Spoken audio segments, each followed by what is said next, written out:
Hey everybody, welcome to this video. In this video, I'm going to be talking about how to make a high-speed build, specifically an SSG build.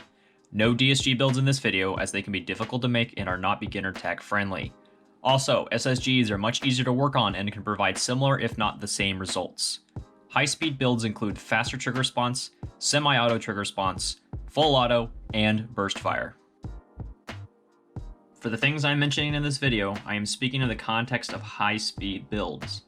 High speed / fast trigger response builds are a lot of stress on your gun, meaning the faster you make your gun, the quicker it will break down. If you are not comfortable with possibly working on your gun often, I recommend holding off on this video. If you are looking for a quick budget rate of fire / semi trigger response build, I recommend just slapping in either a high speed or a high torque motor.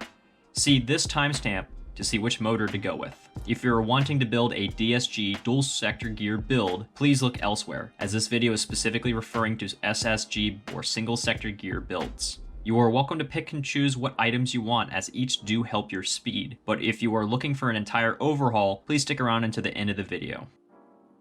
Gear ratio will determine how fast you want your gun to be, but will also cause more stress on your gun the lower you go on your gear ratio. Also, the lower gear ratio you go with, the less strong of a spring you'll want to use. Commonly used gear ratios: 18:1. These are your most commonly found gear ratios, as they are usually what comes stock with your gun. Generally, for this ratio, you do not want to go any higher than an M120 spring. 16:1. This is something found in higher end guns and also is the first set of high speed gear ratios. They are great for increasing your trigger response without causing an enormous amount of stress on your gun. For this gear ratio, generally you do not want to go any higher than an M120 spring. 13:1. This is where you get into really stressful gear ratios. These lower gears will significantly increase your trigger response. For this ratio, it is generally recommended to not go any higher than an M110 spring. 12:1. This is, from my knowledge, the lowest gear ratio that you can go with. Generally for this ratio, you do not want to go any higher than an M100 spring. Also, something to note, generally the lower gear ratio you go with, the less FPS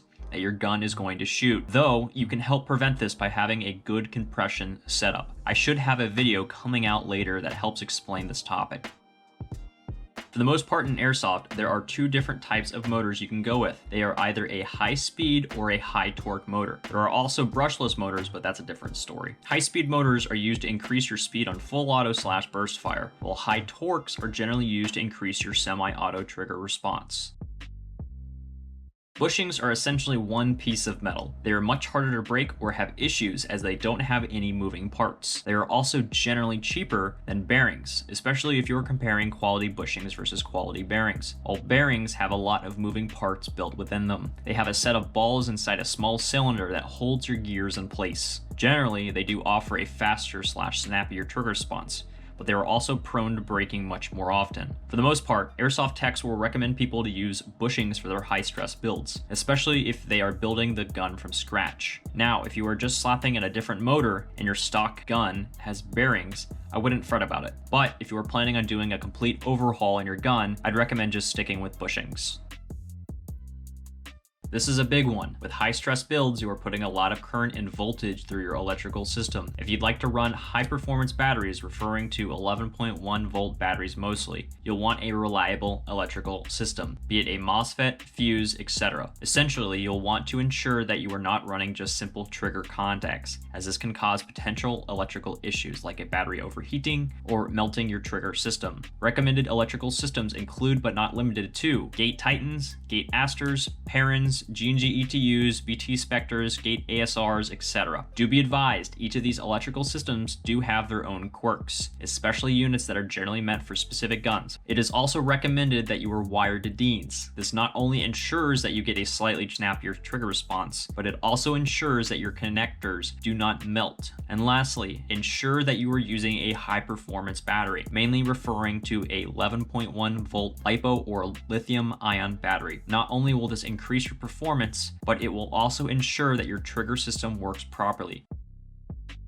For these types of builds, you'll want to make sure that your stuff doesn't break. Things that are known to break most often are items that are constantly in contact with other parts, mainly your piston and gears. You'll want to ensure that you have steel/metal teeth on your piston and gears, as having plastic teeth is prone to a lot of breakages.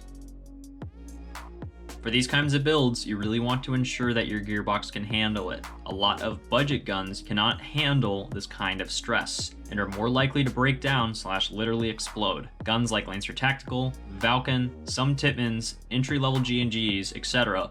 are not guns that I'd recommend for these kinds of builds. Guns like higher-end G&Gs, VFC, ICS, KWA, LCT, some Krytax, etc. are guns that I would recommend, as their gearbox has been reinforced to take more stress. Shimming is key to ensuring all of your parts don't break down and are aligned properly. Good shimming ensures that your gun sounds great and also maximizes the speed and efficiency of your build. When shimming, you'll want to make sure you are using the right type of shims for your build. If you're using bushings, generally you can use just about any size shim, while with bearings, you'll generally want to use smaller sized shims. I recommend watching the Airsoft Tech's video on shimming. He does a great breakdown of everything that you will need to know about it. Also, see the description for time codes for his video. So if you'd like to run what I have / get an idea of what to get, this is my setup. I have a VFC Mark 18 licensed by Cybergun, an SHS 14 steel tooth piston, an SHS palm piston head, an SHS 16-1 gears, SHS high torque motor vented black, Prometheus shim set, max cylinder head, max 21.25mm nozzle, a G&G ETU with a pair and Mosfet, SHS M110 spring, red max speed trigger with a credit card mod, and a G&G ETU selector plate. I'll also put my build list and the link to get these items in the description below. Thank you everyone for watching. Now, here is a montage of high-speed guns in play.